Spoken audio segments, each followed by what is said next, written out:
Frank. What's the weirdest thing you've ever saw in here? Let me ask you a question, kid. Did you see that movie, Night of the Living Dead? Hey, we gonna party tonight or what? Yeah, we are gonna party. Well, where are we gonna party? I don't know, somewhere. Hey, we could go to the park. Oh, no, we can't. The cops said they'd shoot us if we go back to the park. Yeah, and I ain't in no mood to go tonight. I like death.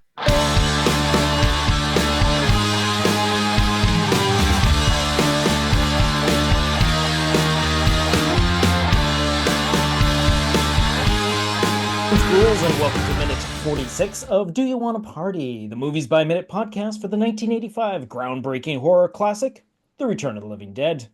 I'm your host, Troy, and joining us for this episode is yet another contributor to the Movies by Minute universe. Hello, everyone. It's me, Niall McGowan, of The Bat Minute. Although it's just Bat Minute, I don't know why I threw in a the there. But yeah, thanks for having me, Troy. Hey, thank you for joining me. I think this has been a while in the progress. I reached out early in the early days of putting this together, and Neil was one of the people who actually went, yeah, I'd like to sit in, and we just unfortunately ships passing in the wind sort of thing.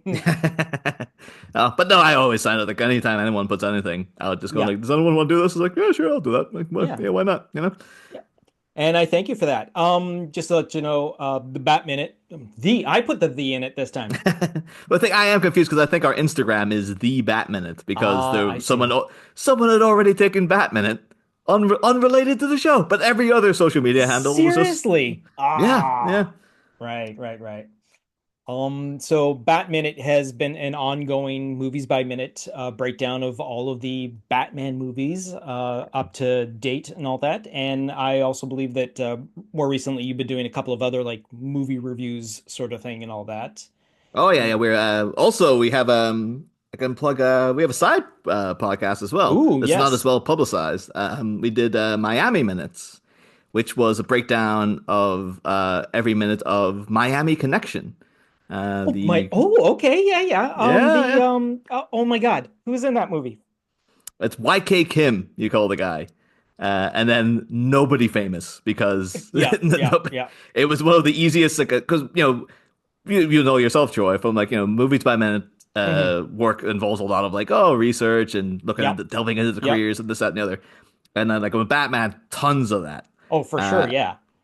And then we always bring on guests and stuff each season, and make a whole big thing of it, make a meal of these Batman movies. Right. And then Miami Connection is it was such a flop of a movie.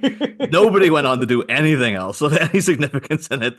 So basically, it's just me and my co-host from Batman and John, just like sitting and riffing and having a great old time. Just going into the Taekwondo Craptacular Miami Connection, which is so much fun as a movie. Excellent. Yeah. All right. Well, I'll put a link to that in the show notes as well. But we're here for Do You Want to Party? And so this particular minute is going to start with Tina scurries away from Tarman and ends with suicide calls for Tina. So after having fallen to the ground hard, panicked and in pain, Tina gets herself to her feet. And from under the steps, she looks for over her shoulder to witness Tarman turning to head back down the stairs towards her. It's unattached joints giving a fluid moment. It grabs the opposite banisters to steady its descent as it watches Tina get to her feet and dash towards a nearby storage cabinet. To which, limping, Tina steps inside, spins around, and pulls the double metal doors shut, crying and screaming the whole time. Tarman saunters its way towards Tina's salvation. It really is a saunter. It is. Well, I mean, you have to describe in a different way just to make it sound more floral, to give it a different, like each time. You don't want to say, he keeps swaying. But as you watch Alan Trotman, the gentleman under the costume and all that, he like his joints, the way he moves is fluid and all that sort of thing, almost like Like the description is that his bones are rubbing against bones, like there's no joints to him and all that sort of thing. And Mm. the way he moves definitely portrays that. So his limbs sway freely, black ooze coated limbs, bones exposed from missing flesh, moving like rubber as it steps towards the handles of the now closed cabinet.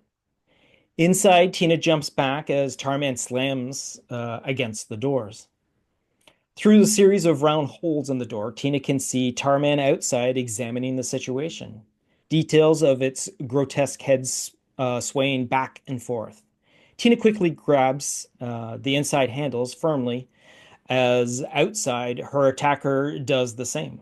In a brief tug of war style encounter, in the dark, Tina sees a discarded pipe and hooks it under the handles, preventing them from being twisted open. Again, from inside, she sees Tarman reassessing the predicament. Meanwhile, out in the rain, the group make a beeline for the warehouse delivery entrance, all of them shouting to encourage them to move along. Back inside, Tina watches as Tarman sloshes his way away from the cabinet to see it beginning to unhook the end of the chain that is attached to a winch. Methodically, its bone and flesh hands work to free the end with a hook. Turning it over in its hand once or twice, it then quickly turns and gazes towards the cabinet. Inside, Tina sees what the ghoul is doing, helplessly looking around her tiny area for something else to help in the situation. With stunning accuracy, Tarman slides the portion of the chain under the handles of the cabinet. Back upstairs, the nighttime entrance of the warehouse slams open as a solo suicide emerges from the dark rain outside. He takes a second to assess his environment, and seconds later, Spider enters, followed closely by Scuzz, Casey, Chuck, and Trash, all having the same moment in taking in where they are, except for Trash, who brings up the sensation of the rain still being an irritant. God, my skin's really burning. In the basement, a wobbly Tarman makes the first crank on the wench. A close-up of the chain wrapped around the handles of the cabinet, the hooked end locked tight as the chain begins to pull. Inside, Tina panics more, desperately holding onto her side of the handles as the door starts to buckle outward. Outside, the chain is close to pulling the door off the hinges as the thin metal doors bend easily under the pulling force of the chain and hook. Still gathered by the area that they stopped in, the six upstairs still look around. Suicide, pressing his hands up to his mouth to amplify his voice, calls out. Hey, Tina! In the distance, they hear her crying out, but have to try to figure out where her voice is coming from. And that's where we end this particular minute. All right, so right now we're just going to insert a little bit of the interview that I did previously with Alan Trotman. Seeing we are talking about a sequence that has the Tar Man in it. In this particular sequence, where we talk about his early schooling and how he got into the world of puppetry, as well as focusing on the TV series Unhappily Ever After. I'm just going to begin with when someone does a show like what I'm doing, the movies by minute, you obviously are going to go into the cast because you want to have some more information when someone pops up on the screen for the first time and all that sort of thing. So obviously I did that. It's a very big cast, which is a great thing for that sort of thing. But when I came across your profile on IMDb, because might as well, it's the easiest place to go and all that, Sure. I was surprised to find out how much work you've done in the puppetry world, which is fantastic. And you've worked with like you through Jim Henson Studios and stuff like that. And I also realized that you did also like Sid and Marty Krofft stuff. Yeah. So before like for schooling or even before that, what was your influence? Like, did you always want to do puppetry? Did you always want to do acting, or what got you into those realms? I was a like a theater nerd in high school. Ah, okay, yeah. So that's where it really started. Somewhere in school, I remember there was a teacher once, I must have been in grade school somewhere where we did some kind of Hmm. little play thing in Yeah, yeah. class, and the teacher said, "You should really do this." But at some point, I got into doing theater in high school, Okay. and that was all they wrote. So in college, I sort of was thinking more about going into science and Okay. majored in Yeah. physics, but I also studied acting. But once I got my undergraduate degree, then I decided I wanted to go all out for acting.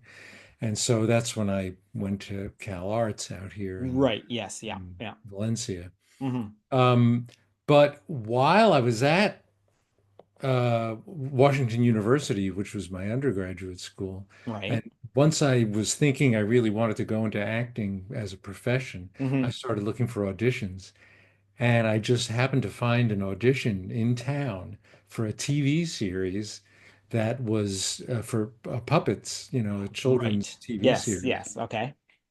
called The Letter People, that Hmm. they were willing to train actors who could do voices to do puppets. Oh, okay. So we did 60 15-minute episodes of this Yeah, I series. read that. I read that. Yes. Yeah, Yeah. while I was in college. Hmm. And so it was all just learning on the job for me. Really? Oh, Uh, so like prior to that, no puppet interests or anything. You just happened acting job and like, hey, we no, a can do lot of puppets. yeah, yeah, a lot of people, they're like Jim Henson, they were, cutting up their Yeah, exactly. buddies' Yeah, yeah, coats to yeah. make puppets and things at an early age. But I never did that. Wow. The when I went in for that audition, Hmm. I think it was probably the first time I had a puppet on my hand ever. Wow. But it seemed to go well, and I Yeah, just no, sort of obviously, yeah. discovered that it was something I kind of got, and I just Hmm. had a natural affinity Understanding, yeah. toward. And so um, after that, I sort of all through the 80s, I had this dual track of Right. pursuing acting Hmm. as well as puppetry work. Yeah, as you can see through your IMDb, yes, you're literally you're back and forth, and Yeah, sometimes even particular projects that you got to do both. Like, I was surprised to see that you puppeted Mr. Floppy yeah, on Happily Ever After. yeah. I mean, I did watch the show, but obviously back then, I don't think I would have recognized your face, sort of Oh, thing, until like much later on. But you were in sure. several episodes as yourself. I Well, know. as a They were character, as really an they were really actor, yeah. great about that. Yeah, no, that's Usually, first of fantastic. all, on a series, Hmm. if you come in as a guest, Yeah, it's like that's it. You can only do that one character, exactly, in the exactly, yeah. universe of the thing. Hmm. And I did play a vice principal at the kids' school Hmm. a I couple of believe it was times. Mr. Sorry, Mr. Dunn, I think was the character's name. Mr. Dunn, yeah. Yes, yeah, yeah, yeah, yeah. So I played him a few times, I don't know, Hmm. 2 or 3 times. Right. But they also brought me in a couple of extra times as these other weird characters. All And right. it was like, they were so sweet about it. They Nice. didn't have to do Nice. that. They could have hired an actor, True, yeah. I mean, another actor. Yeah, no, I see. Yes, yeah, yeah, yeah. But they were really nice about that. That's fantastic. And I And really appreciated it. yeah, no, that's a great experience too. So like just on Floppy for just a little while. Now would you do the voice of Floppy as well, and then they overdub Bobcat Goldthwait later, or was he there at the same time and all He that? was Or there. oh, really? Yeah, So basically, we the two of you work together to. Oh, wow. Yeah, Okay, because that show is taped in front of a live audience. that's true too. Yes, I guess. Yes, I guess that would have. Yeah. So for the if I were doing the voice, the audience would be like, "What's going on? That's Yeah. not Okay. Yeah. Mr. Yeah. Floppy's voice." Right. Plus, you want to be able to, we do two tapings in front of an audience, and Okay. so there are notes, there are line changes, there are Obviously. things that Yes. Yes. happen right Right. at the end, Right. and so uh, Bobcat would come in, we taped on Fridays, and he would just Hmm. come in Friday. Uh, Okay. so I worked, 4 or 5 days a week, Hmm. and I would do all the blocking Gotcha. and throw in my ideas, and it Hmm. was all very collaborative and really Right. wonderful. Hmm. And I would do the camera blocking on Thursdays. Okay. And then Bobcat would come in and he would watch, with the two of us would sit down and start out the day by just watching the camera rehearsal. And Oh, so okay. he Okay. would take notes, and if I had come up with a good idea, he said, "Great, let's keep that." He was very collaborative. Excellent. And then he Nice. would have his own ideas, and Of he course. would Yeah. pitch things to the producers Right, sometimes. right. And then we literally just performed it simultaneously. He wasn't visible to the audience, No. Yeah, yeah, yeah, yeah. but he was positioned where he could hear the audience. He was very close to the audience, right Okay. behind a curtain. All right. So they didn't know he was there, but he could hear their reactions. And Right. because when you're performing in front of a live audience, you have to be able to hold for laughs. Yeah, exactly, exactly. Yeah, yeah. And so after just a couple of episodes, we were able to hold the exact same time and know when to come in. And That's great. Yeah, because of course, yeah, because if you guys weren't, because you would obviously be in on the stage sort of thing performing, and he'd be off the stage. So, yeah, I wow, didn't see him. that seems like an amazing like magic trick that the two of you like. Wow. It was really great. Oh, that's so cool. It wasn't that I adapted to his voice or he adapted to my movements, but we Hmm. both sort of converged on the character Wow. simultaneously. Wow, Um, that's fascinating. That's it was so really cool. cool. Nice, nice. All Yeah. right, cool. Now, I do have more snippets of the interview to be put into this podcast, so tune in into any future episodes that feature Tarman, and I will have those for you as well. But we're just going to get right back into doing the rest of this particular minute of this podcast. Mm. So, So we got a short little span of stuff, but a lot happens dramatically, especially for poor Tina. yeah, yeah. In my mind, it's like the Halloween minute, Mm, basically, because it's you know, Laurie Strode hiding in the closet and Michael just like barging his way in. exactly, And exactly. Yes, yes. Except unfortunately, Tina does not have that wire hanger to shove into his eye to yeah. stop him. And so what if Dan O'Bannon did he and John Carpenter ever cross their ships ever cross in the wind at all? Not that he has, throughout the commentary track, he has mentioned that that Carpenter has come up in his past and all that sort of thing. Mm. Actually, to be completely honest, I believe they did work together on the movie This Dark Dark Star. Star. Yes, they did work Yeah. together with Dark Star. Yes, yes, thank you. Yeah. I was like, no, wait, there is something, there is a connection there. So many notes over so many months, and things Oh, I start to know. like fall off in the background. Thank you for jarring that memory back in there and all that sort of thing. No, So yes, no, they that did. I can imagine like John Carpenter's been watching this like in '85, just been like, Hmm. oh, this seems like that's he's proper Peter Parkering to Eddie Brock up and like some of this looks a little familiar. It's like he just flipped my image over Yeah, to the yeah, opposite side. I was like, I thought we were buds. I thought we were buds, Dan. It's like I learned it from the best, John. I learned it from the best. yeah. Excellent. Yeah. But Dark Star, I don't know if you've talked much about it though, but it is a fantastic, fantastic film. It for what it is a fabulous film. It's practically like a student film that Yeah, has some fantastic people involved with it that obviously later go on to do giant spectacular stuff. But the realization of what these future people are going to do is all right there on the screen. I mean, even mm, though we're dealing with a very extremely low budget and all that sort of thing, everything is like up there. Nothing goes to waste. It's lovingly put together. While it's yeah, not the most spectacular movie yeah, ever made and all that sort of thing, you can tell that those that were involved really wanted the best out of what they could get. And what they could get is what you see, and it's a tribute to their love of filmmaking.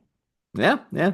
Yeah. I think I just remember too when I first saw it when I was in university Hmm. because I hadn't really come across it, and but I grew up because I'm from Ireland, and obviously we got a lot of UK TV, Right, and right. so I grew up on Red Dwarf, Ah, and yes, Red then Dwarf. just sitting watching, and then just like, oh, this old thing from the '70s, and just sitting going like, one half of me was just like, oh wow, so this is like it's from the crew that would bring you Alien, basically. And you're like, oh, I Yeah, can see that yeah. already.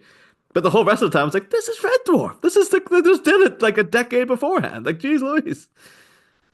You know what? I didn't even think of that parallel. Yeah, I guess it is quite Red Dwarfish to a point.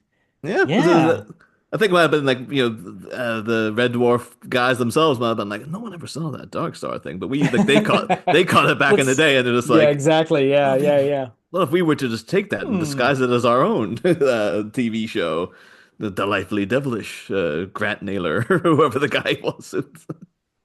Actually, wow, I'd never even thought of that. That's actually a pretty good that I mean, obviously you're going to like mirror stuff that influences you to a point and all that. And I guess it's more of a compliment that if that is what actually did happen, because the more I think about it, the more I'm like, yeah, you know what? That actually sounds quite Yeah, plausible that yeah. that is what happened. I'm not that like I should clarify. I don't think they genuinely were trying to get like pull the No, wool no, over no, anyone's no, no, eyes. So no, I'm no, sure no, they've been no. out Yeah, there no. talking about it since. Yeah, yeah. But the aesthetic, the feel, the look of it is pretty, yeah. Hmm. Yeah, yeah. Um, Throw in but a television budget of that time and all that sort of thing. Yeah, I guess you could get like a yeah. Dark Star sort of I wouldn't be surprised if this like yeah the budget of an episode of Red Dwarf could have been more than the budget of Dark of the whole Star. movie. But, Yeah, exactly. More than likely. More than likely. Yeah. yeah, but no, that concept though at the end of a guy surfing on a down to Hmm. a planet is like oh that's 100% Oh, that is 100% a thing totally, they that would. is, yeah. Wow, I can't believe I didn't even think of that before. I think because of the Americanism of like the Dark Star itself, I'd never even thought to parallel to something that would have come after it, as in a Mm, mm. Red Dwarf. Yeah. Well, Hmm. but anyhow, back down on Earth though, Yes. even beneath the Earth, because I guess we're down in the basement here Yeah, at the exactly, minute. exactly. Um, So over on the commentary track, which is with director and writer Dan O'Bannon and production designer William Stout, Dan O'Bannon continues talking about how for Tarman he wanted a tall, skinny mime because mm, as soon as you put something on a rubber suit on it bulks them up. They were trying to get the proportions right, wanting him to appear very thin. mm, William Stout points that how Alan Trotman moves as if his bones aren't actually connected. And Dan O'Bannon wanted the look of the bones, wanted the look of the bones to look like they were just scraping off of each other. He mm, then mentions liking the view through the punch holes. He then doubles down on how difficult it is to shoot rain and make it look like it's coverage of a large area because of the low budget that they had to deal with. The exterior shots of the warehouse was just a rain machine, just going over like over the foreground of the camera, making the rest of the area look watered down, and he was just impressed with his own ability to show that sort of thing. One of the things I've noticed is that the biggest fan of Dan O'Bannon is Dan O'Bannon himself. So he tends to like to pat himself on the back every once in a while, but he will also point out that I should have done it this way or I should have done this a little different. So he is very critical of his own work, but when he sees something he likes, he really lets you know it. mm. Yeah, so, as I've gotten older, having been someone who grew up with sort of a crippling imposter syndrome and like a kind Okay. of thing of just like and I haven't seen it myself like, it frustrates me too because that people just have to go through it and they're on their own journey. Mm, But I used to work with a lady who was like literally 10 years younger than me. okay. And I could see everything she would say about it. She was always very like trying to keep herself humble, et cetera, et cetera, et cetera. And I was just like, you gotta get out of that mindset, man, because you're gonna make yourself feel worthless after a while if you keep going like, no, don't never get a big head about anything. So now I'm very much like 10 years ago, I myself would have been like Dan O'Bannon with his giant ego swagging around. But now I'm like, no, sometimes you just have to learn to like go, you know what, I did a thing and I'm proud of it. And yeah, Yeah. I'll wear that with pride, you know? So, Yeah, that's a good point. Yeah. mm. I think it comes after a while if you realize that, like, oh, just grounding yourself down constantly, well, it won't make you happy in the long run. Funnily enough, talking negatively about yourself doesn't make you feel good after a while. So. Yeah, no, it doesn't. No, and unfortunately, that's something that sadly you actually end up learning later in life than sooner in life. Oh yeah, yeah. Yeah, That's why which yeah. yeah, That's why I'm really like with that lady. It's just like I know you're not gonna buy this coming from me because people are probably saying things like this, but I'm telling you, just get out, just don't do yeah, that. And then yeah. yeah, but I know she will. And eventually, in 10 years' time, she's like, no, I shouldn't have done that. I should have listened to that advice from like freaking 15 years ago or whatever. But Right, right. Yeah. yeah, what can you do? So back to the commentary track. When Tarman unhooks the chain, Dan O'Bannon mentions that he's not only disgusting, but clever. William Stout mentions how Tarman scared his son at the time when he first saw it. Having forgotten about Tarman's appearance, his son seen it on video, which was the first time at William Stout's mother's place.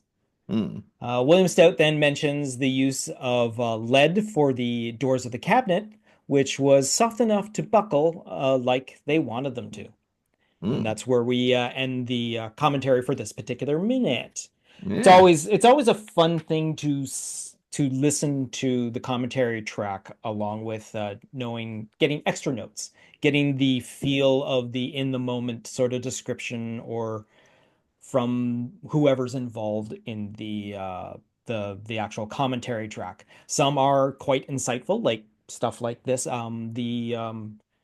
The commentary track that I listened to for my first Movies by Minute, which was An American Werewolf in London, had the two main actors as the commentary, so it was kind of neat to get their perspective on everything. Yeah. But one of the ones that I find it was the most entertaining but least informational one is Mel Brooks doing the commentary track to Young Frankenstein. Hmm. And he would basically see a scene that would set him up on talking about a story that would take him like 5 minutes down the line, and then he'd be like going past. There'd be interesting stuff happening on the screen. We're like, "Oh, Mel, what's happening here? Why is this happening here?" But he's still working on this like great because I mean, Mel Brooks can spin a yarn perfectly, but he'll then like come up with a nugget of like, oh, and then we did this for this particular angle because, and then he just trails off on another story and all that sort Yeah. of thing as the Yeah. movie rolls on. I mean, it's great. It's not much information about the making of the movie except for those tiny little nuggets that he gives it, but it's still an entertaining time to listen to Mel Brooks go on and on about Yeah. things that Although are on the flip of that though, and this is weird, me now weirdly contradicting what I just said earlier right, about like taking your wins and stuff. right. But I find like the opposite of that I found really frustrating was it always sticks out in my mind is Quentin Tarantino's commentary for True Romance because he wrote Oh, yeah, the original yeah, screenplay for that. yeah. And there's times he like and I bought this DVD to hear Hmm. this guy's Yeah, yeah, commentary. yeah, exactly. Yeah. And there's times where he'll just go like, yeah, I'm just gonna stop and just like listen to the movie for a little bit, and it'll be like 10 minutes ago, but he won't talk, and then eventually he comes in like, oh yeah, they're really good in this part. And you're just like, what do you mean you're just gonna sit and listen to the movie for a while? Like what the hell are you doing? But I paid good money to hear you talk over the movie. I can listen to the movie Yeah. anytime I Yeah, want. exactly, exactly. Yeah, yeah. I've heard like some commentators like just go quiet and then realize, oh, we haven't said anything the past couple of minutes, right? Yeah, Realizing yeah, that they had just got swept up in watching the movie and all that. But to deliberately say, I'm just going to be quiet for a little bit, I'm like, yeah. oh, come on, Quentin, get over yourself.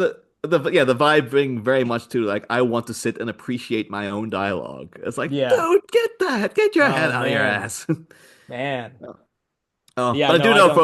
from have you ever recorded a commentary yourself, Troy?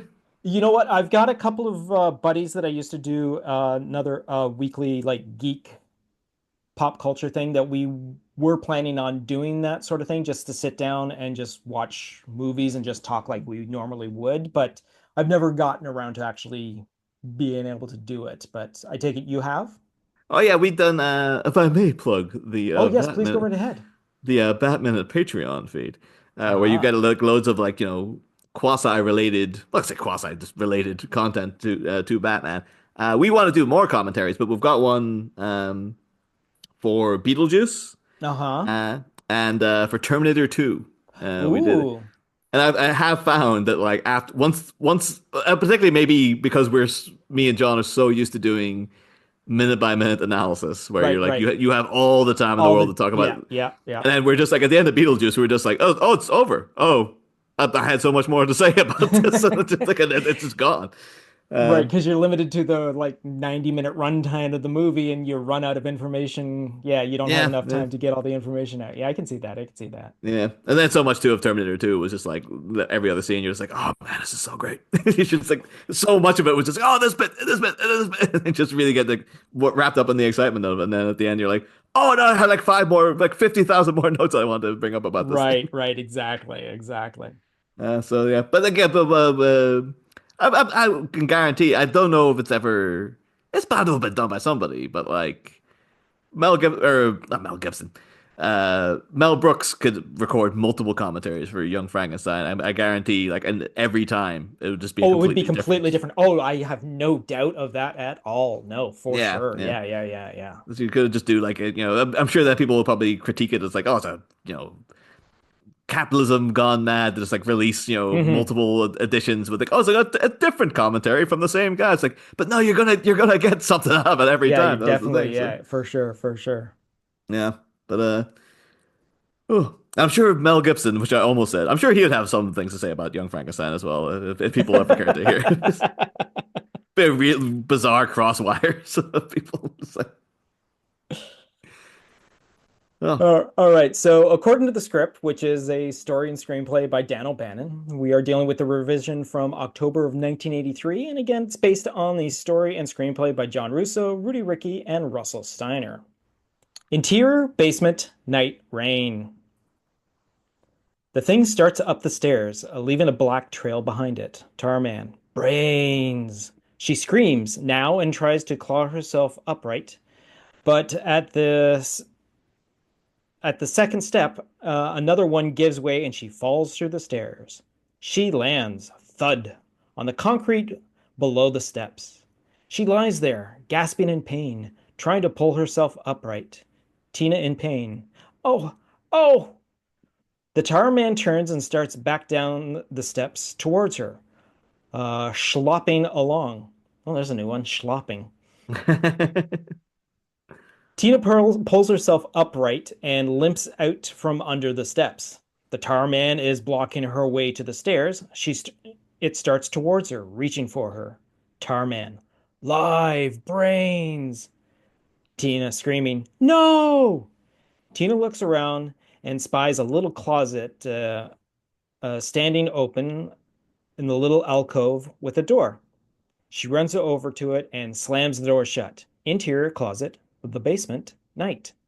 Tina pulls a heavy steel door shut as tight as she can and hangs onto the knob. Light filters in through the little round ventilation holes drilled in the door. Tar Man slops up to the door and starts pulling on it. She grabs a rope and ties it around the knob, and she ties the other end to a pipe on the back wall. The tar man tugs on the door in vain. It won't open. Tina screams, Freddy! Freddy! Cut to interior Punk's car, night, rain. Chuck. I gotta get out of here. Let's get over to where Tina and Freddy are. Suicide. Damn right. Scuzz. Fucking A. They jump out of the car and dash across the street. Through the downpour, their shoes splashing in the deep puddles of water. Camera looks down from the high angle as street lights reflect in the water.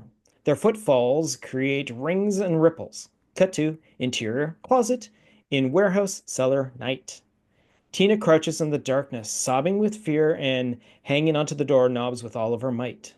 Outside, the tar man pounds on the door rhythmically, repeatedly. Bang, pause, bang, pause, bang.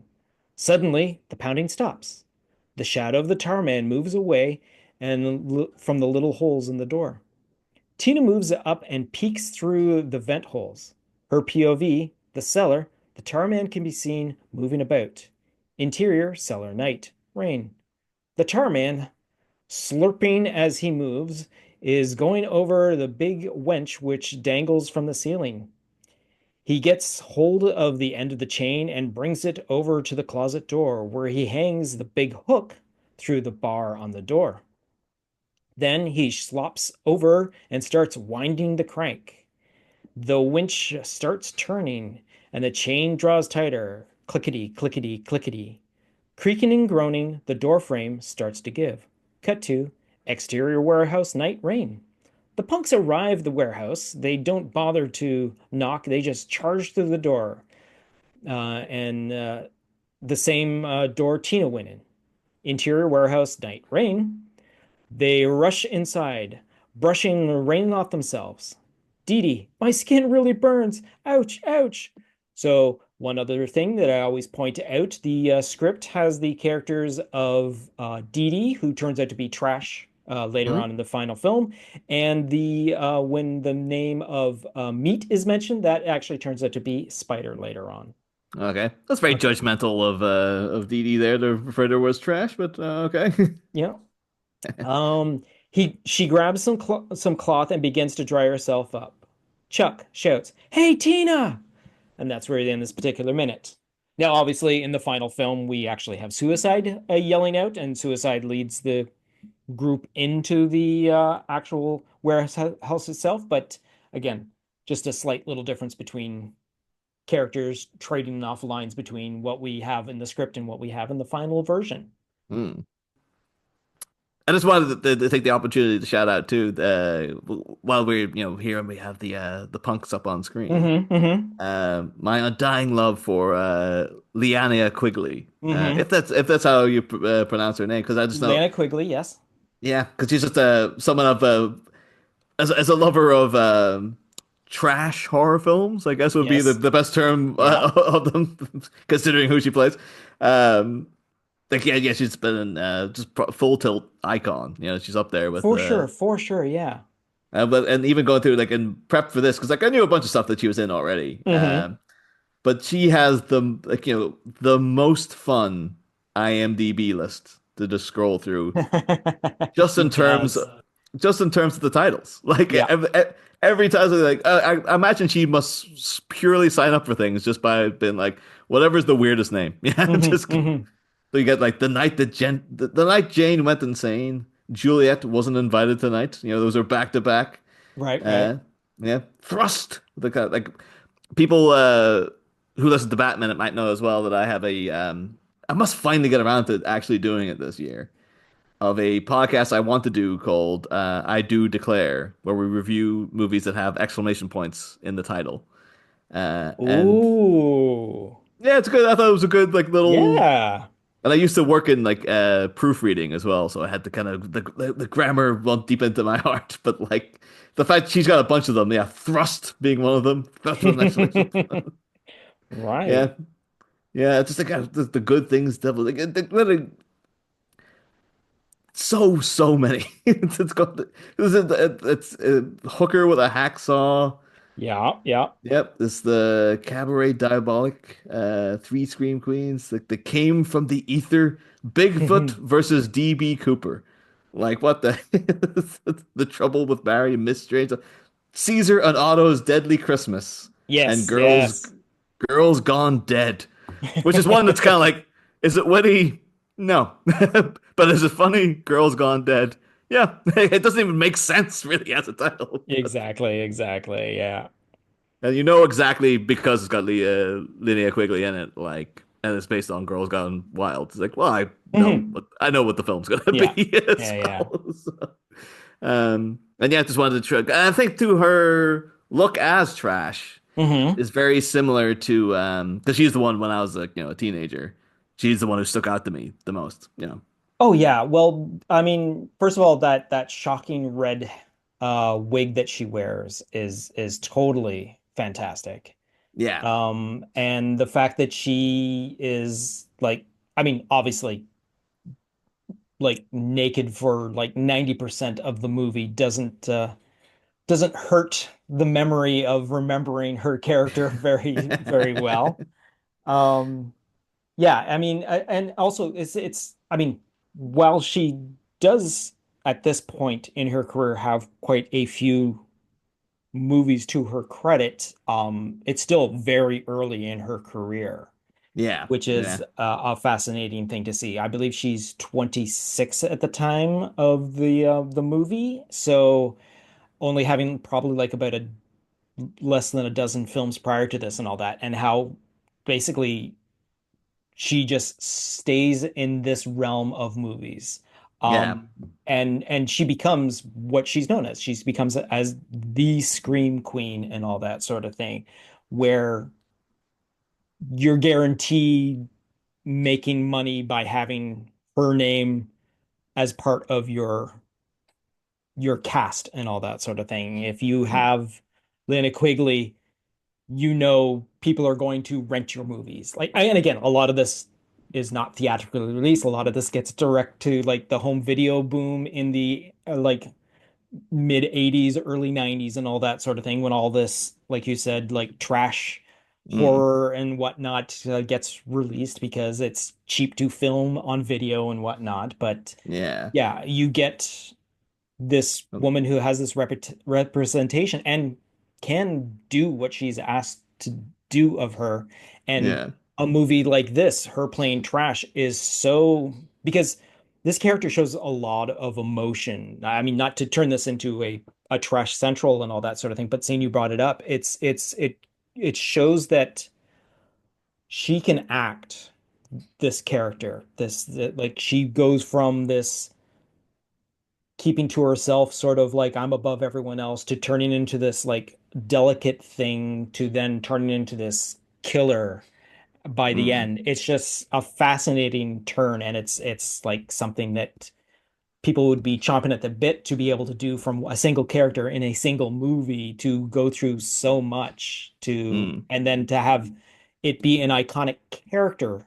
Like when you think of this movie, you think of Tarman, you think of Trash, yeah, and like there's a couple of other images that come up and all that sort of thing, but primarily you got Tarman and you got Trash, and yeah. that basically you have those images of either of those characters. You're like, oh, I know what that movie is. Yeah, yeah. But And people will yeah. be like, is that Liana Quigley from the notorious Colonel Steele and Hoodoo for Voodoo? Exactly, exactly. I mean, doesn't that just roll off your tongue when you think about her and all that sort of Oh, thing? Yeah, 100%. But exactly. I think she stuck out to my mind too because the look and you know I always will link everything back to Batman. Hmm. Um but she looks very kind of like she's stylized. She's a more colorful version of 1970s Susie Sue. Like you see 70s era specific Susie Sue used to have the Okay. cropped in hair and the kind of drawings on her face and stuff like that. And so every time I see her, I'm just like, oh, that's a very Susie look. Gotcha. And of course Susie Sue then doing the spin-off single for Batman Returns. Was as it were, but I always have to shove in one sort of like, well, this can tie into Batman in this way. And there's so many old guys in the movie too. I Hmm. was just like, some of these guys are bound to have been in Batman '66, but like, I couldn't, none of them popped up to me as being, I don't believe, yeah, no, I don't believe Clue Gallagher or James Karen or Don Calfa appear in Batman. Whereas yeah, Don Calfa would be a fantastic Batman rogue gallery character and all that. I could totally see his face being, yeah, yeah. But yeah, no, I don't not even like a society member from Gotham or something there. Like yeah. I could see James Karen doing a like a society character or whatnot. But yeah, Yeah. no, As a Clue, unfortunately. Yeah. they call Clue Gallagher or Gallagher? Gallagher. Gallagher. Because he's got that vibe of like, because my dad, like most people like around our age, is dads, Hmm. obsessed with westerns because that's what they Yep. grew up on. Hmm. But like he's 100%. If that guy popped up on screen, my dad would be like, "That guy's he's been in as Yeah. many westerns as like this, Yeah. that, and the other." And Yeah, so when I exactly. saw him Yeah. too, I was just like, I know because in '66 Batman they had the great characters. I don't think he proceeded past the TV show into any form. But they used to have Shame, who was a A, cowboy western themed character a based takeoff on on Shane. yeah, which I think was entire. That was the you know in the writers' room one time. They're Yeah, just yeah, like, yeah, yeah. what have we got this week? We did a guy had an egghead last week and we called him egghead. So what have we got this week? Like I saw Shane last night. Can we do some of that? It's like Shane. There you go. There you That's go. enough. Yeah, That's that, enough. that sounds about right. Yeah. What's this whole deal? He's a cowboy. There you go. That's it. But I think that's Cliff Robertson plays him. Obviously, like Uncle Ben from Oh the yeah. Okay. Yeah. Yeah. Yeah. Yeah. Yeah. for a split second, I was like, was it him? Because it looked like they've got that vibe of like, Yeah. No. Totally. Yeah. 50s, 60s era actors Hmm. who just lived on what I really want to know the stories of some of those guys because they must have been like, oh, I don't need to go to costume. I've got my own Stetson. Like it's Exactly. Yeah. Yeah. At the time, I've yeah. been, More than likely, yeah. yeah, I've been wearing the same chaps in like 37 films now. Like you don't have to give me new stuff. Nice. Oh, but yeah, here's a but because I'm a big fan of horror in general, and Hmm. and this kind of oeuvre of punk aesthetic, 80s down and dirty kind of. Yeah. Yeah. Did the only thing that ever rubbed me up about this film the wrong way is that because it has a kind of punk ethos going into it, but I always feel that the punk characters come off as kind of like idiots and sort of like cowards and etc. And it's the straights. It's the sensible, guys with the old men with the short hair and stuff who have to like step up and save the day. And it always kind of Yeah. stuck in my craw when I was a teenager. I was just like, I want this to be like I want this to be like trash saves the day. But it's just like no, they all kind of get taken out basically, and it's only like it's the proper adults in the room that have to like, which it never sell well because I was never a punk, but I was like part of the quote unquote alternative scene, I guess. Right. Right. Yeah. Yeah. Uh, so I don't know if anyone else has come in to the pod and been like, you know what, I got beef with this movie for that. But and as much as I love everything else about it, should just want to throw up too that like Tarman is an incredible creation, Hmm. and just look at the fact that it hasn't dated at all. Like it looks as good as it does Yeah. today it Yeah. did back then, and even the whole way that when the ghouls speak and the voices come out, you just sort of like accept it for this. You're like, with other things, you might be like, well, why doesn't it sound like it's coming out of their throats? It's like, no, it's supernatural. It doesn't matter. You just accept it in that way.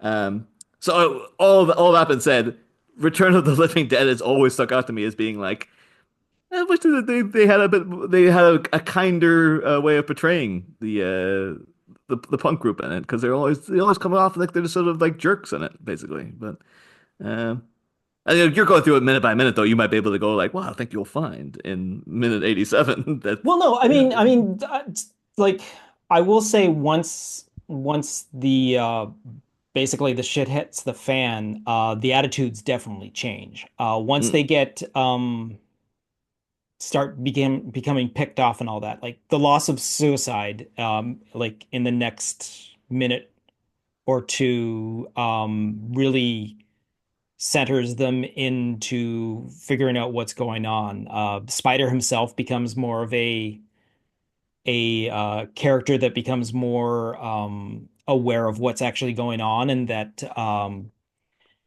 Spider is the one character that seems to work well with the punks and the non-punks. If you notice, they're not all punks. yeah. Tina, Casey, and Chuck are more preppy than punks. Mm. The story is something that I discovered from actually someone who left a comment in, I think, a Tumblr post that I had put mentioning the fact that, hey, here's the reason why. So apparently, prior to obviously the movie, um, Freddie himself was the punk and was running with the group of punks and all that. He also had a cousin, and his cousin, and Suicide were into drugs, and Suicide was the guy that was like supplying the drugs. At one point, Freddie's cousin ODs, and that straightens out Freddie to put him on the straight and narrow. So him getting this job is him changing his life and all that. So after he started to clean up, that's when he met Tina. So Casey and Chuck are Tina's friends, but Freddy still associates with Spider and Scuzz and Trash. Suicide just happens to be along because he's the guy with the car and all that sort of thing. So that's why these characters that don't look like they fit together are together, because Freddy is the lynch between the two groups staying together, and they've gotten to this sort of point. Now, out of that group, Spider is the one who seems to be able to interact the best with the different groups, as you can see from scenes that are in the movie and some outtakes, which are like in the work print version, where he is interacting with Tina one on one, and he seems to be very concerned with her safety and all that when she goes to leave the cemetery to go wander towards the warehouse. He's like making sure that, yes, well, you take care, we'll wait here for you and all that sort of thing. And so when the leader of the group of suicide gets taken out, he takes up the mantle of becoming that. And then once he meets up with the adult characters like Frank, Bert, and Ernie in the in the funeral home, he then learns that, hey, there's a lot more to this than I expect, and then he ups his game and then becomes a equal to the others sort of character to be able to pull his weight. I will admit, yes, Suicide gets taken out by like shock. It's just like all of a sudden, oh, he's out and whatnot. Um, Trash, it's foreseen how Trash gets taken out of the movie. Suicide has to be that. I'm sorry, Scuzz has to be that one that you can't help but be overwhelmed by the masses, because we don't have another character that gets overwhelmed by the masses. So he's the one that gets attacked by the guys as they're trying to border up the door and all that sort of thing. So up until that point, we don't lose any other characters to zombies and all that sort of thing. But obviously, we lose everybody by the end of this movie. Spoiler alert.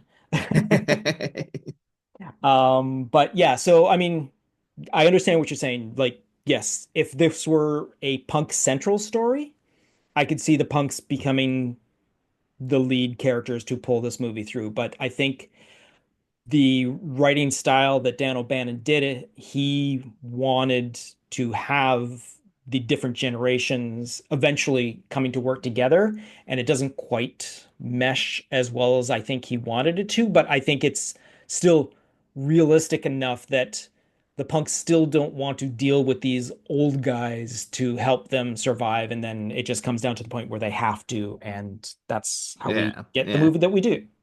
I think there's a lot of stuff, particularly with Spider as it moves on, that like he is integrated. But I just have this jarring moments to me where like he's trying to do stuff and will fumble or mess up, which is fair enough. But then it's always just like these grumpy white old men telling him what to do, and they're like, oh, this kid kind of thing. I'm just like, just let him just have a win, every once in a while. Yeah, Let him you had have a a point bit there. like Yeah, yeah, yeah. yeah, and decided to be like, yeah, you know what, you kids are all right sometimes. I don't like I don't usually like you long hairs, but now you're okay, kid. But that's the only my only beef with the whole Hmm. the whole film is just like I think maybe because of the way it was I can't say the way it was marketed because I wasn't born when it came out, but like from seeing the posters and the kind of like reputation it has. Yeah. I kind of thought that it was like, oh no, this is the punks versus the living dead, and then to discover like, no, it's like they're there, and they get taken out, and they're kind of portrayed in many ways like in Star Trek 4, where it's just like, oh yeah, people with mohawks on the bus will blaring their loud music and just been assholes, and you're like, but punks are nice people though. This is like a media representation of them that I feel is unfair and stuff, um. But yeah, so I think it was I assumed it was going to be something different than what it was, and it Gotcha. stayed with me since I saw it. Like I first saw this when I was like 17 or something, and Okay. I was it's like just about to, I was about to ask, well, how old were you when you first saw this movie? So, okay, yeah. yeah, so that's like 20 years ago now. I'm still like a thing of like, you know what? I'm still gonna wish it was a bit more like, it's like I got nothing against the old guys, but it just feels like it was. I thought it was gonna be something else, basically. Gotcha. Uh, Gotcha. Okay. No, yeah. that makes total sense, especially when you like, even like, because you knew of the movie before you saw it, though, right? Oh yeah, yeah. That was one of Yeah, those. I think it had been built up in a yeah, big way I could because it see. just had Yeah, a yeah, yeah a lot that's of yeah. particularly back then too because I had like nowadays you can get anything off on the internet you'll find it in some streaming service somewhere or another. But Yeah, back then it was just like if it's not in the video shop and yeah, it's not on TV, you're out of luck, man. So there was a lot of just reading about coming across snippets about it in like magazines and stuff like over the years, and then eventually, you know, finally one point like late at night, it's like there you go, it's on somewhere. Like I can finally watch this thing. yeah, So, yeah. in an age of social media, it's like Hmm. it's kind of become like a among some of the circles like I hang out in, like a weird like and particularly too, and actually from doing movies by minutes for so long because you just make so Right. many friends, Yeah. doing it that way, and most of them are over in the U.S. And because now people are sort of like they're not as patriotic about like the Fourth of July as they are, back in the day. But I know a lot of people every 3rd of July Yep. will We'll have, watch this movie. Yep. well, yeah, and Yep. they'll post about it every single time, and they always get the friggin' screenshot of the opening the opening shots and stuff. It's like, Yeah. yeah, well, Exactly. Yeah. it's Yeah. No. No. For sure. For sure. Have you interpreted in any way like why thematically they might have chosen to have it on the 3rd of July? Like you think it's making some sort of like a broader commentary on like the death of the American Well, dream or you know what? I was totally going to point that out because it looks like they're taking because it's not your typical location either. It's Kentucky. It's not New York. It's not Chicago. It's not LA and all that sort of thing. It takes place in Louisville, Kentucky. I mean, obviously, it's filmed in California because a lot of the scenes you can definitely tell, oh, that's definitely filmed out in California somewhere. But yeah, no, it definitely has a point it wants to make about the the breakdown and the deconstruction of the American psyche just as the movie goes. Like you have this happy-go-lucky going along with your life, and then all of a sudden something hits it and pulls the rug out from underneath you. You then have someone come in to help you, and then you try to clean up your mess. Only turns out that you're making a bigger mess that has effect for more people and it spreads more and all that sort of thing. So other people get involved and everyone's struggling and in the end, we just have this giant disaster at the end that you think it's all cleaned up, but we just know the cycle is just going to repeat itself, but on an even bigger scale. And the mm, fact that one of the last words are, "Yes, I'm aware that the president of the United States is showing up."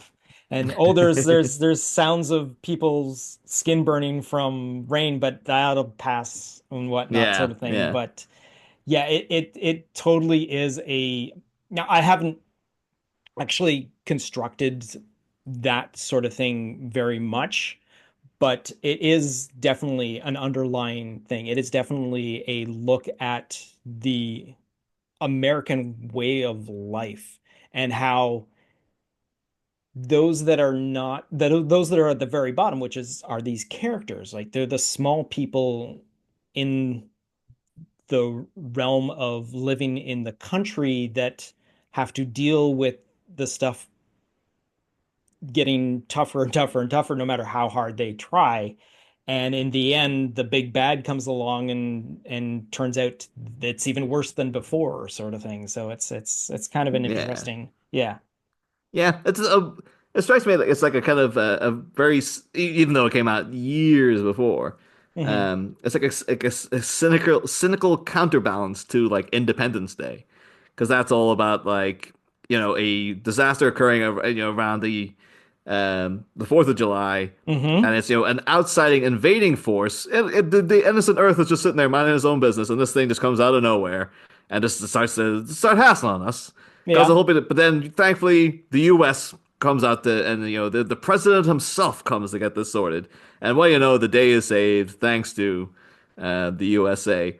Whereas in this movie, it's just like, no, it's a man-made issue. Like these Hmm. chemicals are all within the U.S. itself, and then it's raising the fact that it's raising the dead, like the things that were hidden away underground, and they're now coming back to bite them on the in the ass and stuff. And the fact that by the end it's like, well, how do you take care of this? Can we save the day? No, you literally just have to like nuke everything, and then that's the only option is to literally like obliterate. And it's just sort of like, and there is no day to be saved. It's just like the only way to save the day is by destroying everything. But as you say, the cycle will continue anew. So it's just sort of like, I've never considered it before, but it's like, oh, those is a double bill. Would be a nice little compare and contrast. Yeah, that's true. That's true. Yeah. All right. So on that upper note, I'm gonna wrap this particular minute up. This episode. I want to thank you, Neil, for joining me for this spectacular talk. This was fantastic. I'm glad I was able to finally meet up with you and get this down onto digital recording and all that sort of thing. I'm again, you can check out the show notes for links to Bat Minute. Yep. And I'll put in also a link to your Patreon in there as well, which will be great. Go check that out because it sounds like it's a great great service for your money, I take it. Oh, I think our greatest point of pride is that we're breaking even with Excellent. that thing. Excellent. Because people don't realize, the casual listeners might not know that like podcasting actually does cost you money because you have to pay for the hosting fees and stuff like that. But thankfully, we've not had to pay for a while because of the Patreon. Excellent, excellent. That's good to know. That's good to know. Yeah, bundle of stuff on there too. Like it's a minefield of just like whatever we feel like covering at that point. Currently, we're in the middle of doing a little mini season called VHS Capades, where we're looking at the on the VHS for Batman '89. There's obviously a series of trailers beforehand, and it was for so like the is it the Living Daylights as well? There's one of the Dalton Bonds. Okay. It's Dead Calm. There's this movie called Millennium. I'm gonna get you, sucker. And so we're going through each of them and reviewing each of the movies that featured in the trailer. Okay. And I'm looking forward to because if we keep doing that, we're gonna have to get to like the Great Panda Adventure and stuff like that when it gets to Batman Forever, just like Free Willy 2.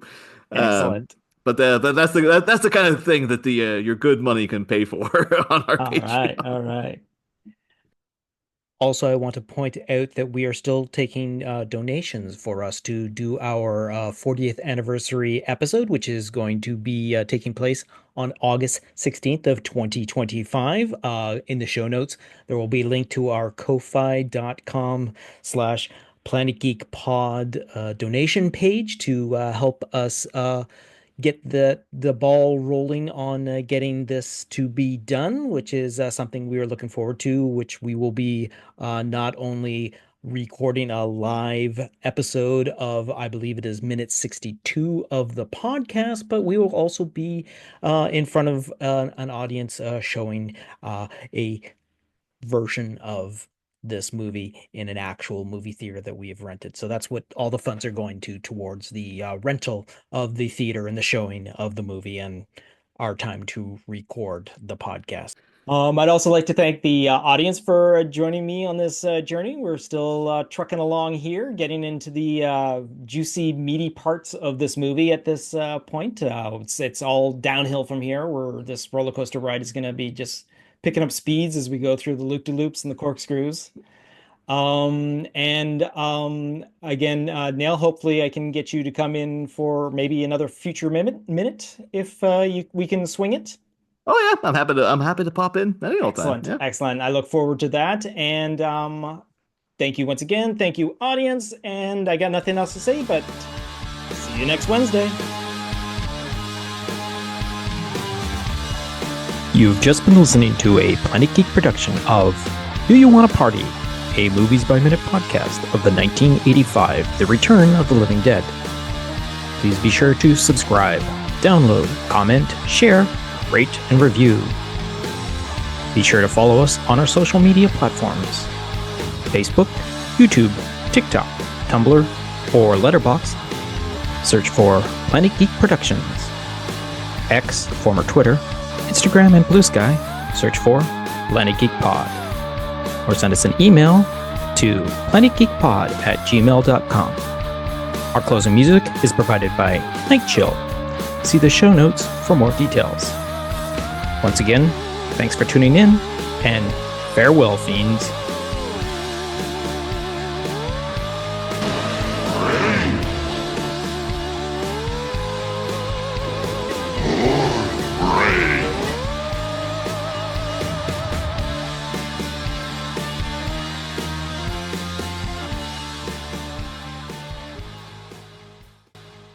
Yeah, doing 2 episodes in one day that are not back to back was kind of a bit of a juggling act. Yeah, yeah. Oh no, I've been there. I've been there. Yeah. No, I'm sure. Yeah. Yeah, no, I hadn't realized how much you guys had done for it's the Bat Minute, correct?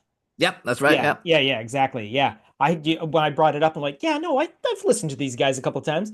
Like I probably listened to probably your first 2 Batman movies. Oh, well, And then that's quite a bit. yeah. And then I like phones ago, and I like when you bring up a new phone, and then I guess I need another podcast catcher and all that sort of thing. And I Yeah. just never brought yours up, and then I brought it up like the other day, and I'm like, let's see what he's been recently. Like, holy crap! Yeah. How many episodes? Like 800 and something episodes or something like that, It or must be by man. I think that, and then we're counting like stuff that's on the Patreon, and there's like yeah, exactly. Oh bonus yeah, well yeah, episodes, and like not even I'm the cheap guy. I go with the free stuff. Um, I can't read my own handwriting. I'm just still appreciating your use of sloshing there as well. He saunters, he sloshes. What Yeah. doesn't Tarman do? Um, now I've lost my place. Okay. So yeah, so there was that whole entire page missing from my notes, and that's like, wait, this, because all of a sudden it jumped to like already Tina being in the closet. I'm like, no, where's the whole entire stair sequence and all that? So that's why I had to reposition myself to figure out what I was missing. Well, I just realized there though, because you had a character was not in the film, but someone saying "fucking A" as like as a but, and I only recently found out what that actually stands for. Like, it might be one of those things where it's just like, oh, everyone knows that, but like, do you know what it means, Troy? Or...